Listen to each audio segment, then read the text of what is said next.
तर सुरुवातीला अंदाज व्यक्त करतो, पाऊस पाहिजे का अंदाज सांगतो तुम्हाला, कारण की आता नेमकं तुमचा हरभरा काढणी चालू आहे, तूर देखील काढणी चालू आहे आणि त्याच्यामुळे जर अवकाळी पाऊस आला तर तुमचं नुकसान होईल. पण तुम्ही काय करा, आता तुमचं जे आलेला हरभरा गहू कांदा काही असं 29 फेब्रुवारीच्या आत मात्र काढून घ्या, कारण की 1 मार्च ते 5 मार्च दरम्यान परत राज्यामध्ये अवकाळी पाऊस येणार आणि ते मात्र तुम्हाला येणार आहे.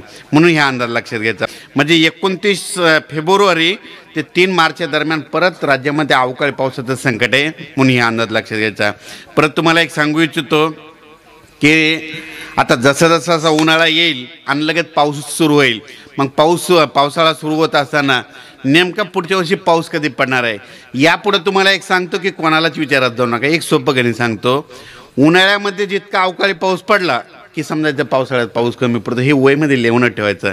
तुम्ही बघा, यावर्षी उन्हाळ्यात जास्त अवकाळी पडणार नाही, तर गेल्या वर्षी म्हणजे इतका पाऊस पडत होता उन्हाळ्यात की जसं पावसाळ्यात पाऊस पडायला तसं पडत होता. म्हणून काय झालं, पावसाळ्यात पाऊस कमी पडला.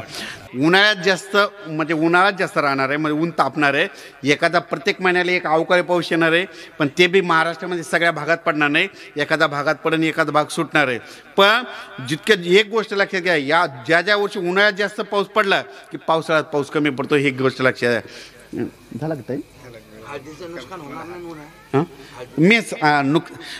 महाराज म्हणतात हळदीचं नुकसान. मी तुम्हाला अगोदर 15 दिवस सांगतो तुमची झाकून ठेवण्याबद्दल, काही चिंता करू नका.